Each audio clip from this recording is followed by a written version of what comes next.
Hello everyone. We are still reading our season 5 and today is episode 2. We are reading The Finger Eater by Dick Kingsmith. We last looked at the cover page and trying to find out the colors, the author, the illustrator, publisher, and made some predictions. Let's read the book and see what happens. This book has 5 chapters and we are going to read a chapter per hour read. Chapter 1. Long, long ago, in the cold lands of the north, there lived a most unusual troll. Like all the hill folk, so called because they usually made their homes in holes in the hills, he was hump-batched, bow-legged, with a frog face and bat ears and razor-sharp teeth. But he grew up, though like all other trolls, not very tall, with an extremely bad habit. He liked eating fingers. Ulf, for that was his name, always went about this in the same way. Whenever he spied someone walking along the hills, he would come up, smiling broadly, and holding out a hand and saying politely, "How do you do?"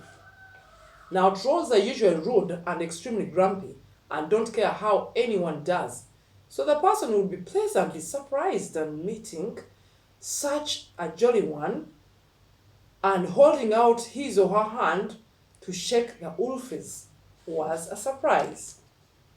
Then Ulf would take it and, quick as a flash, bite off a finger with his razor-sharp teeth and run away as fast as his bow legs would carry him, chewing like mad and grinning all over his frog face.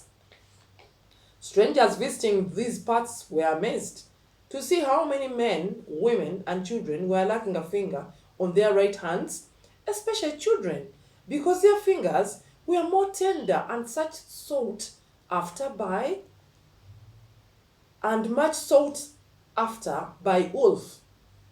Nobody lacked more than one finger, because even some small children weren't foolish enough to shake hands if they met Ulf a second time, but ran away with them deep in their pockets.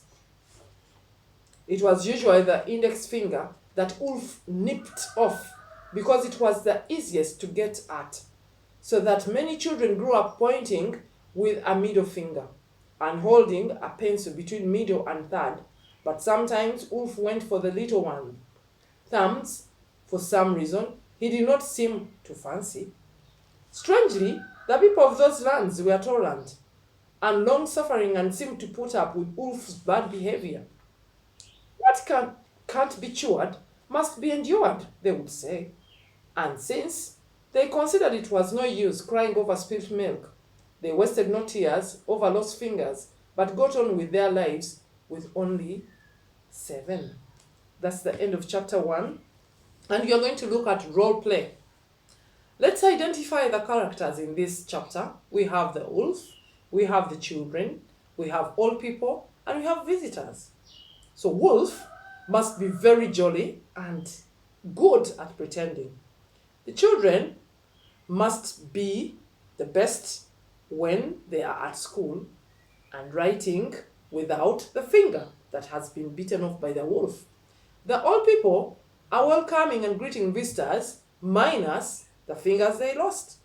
Then let's have the visitors very surprised because they've never seen this anywhere else. Create a scene of this interaction and it will be very interesting. Thank you very much for listening.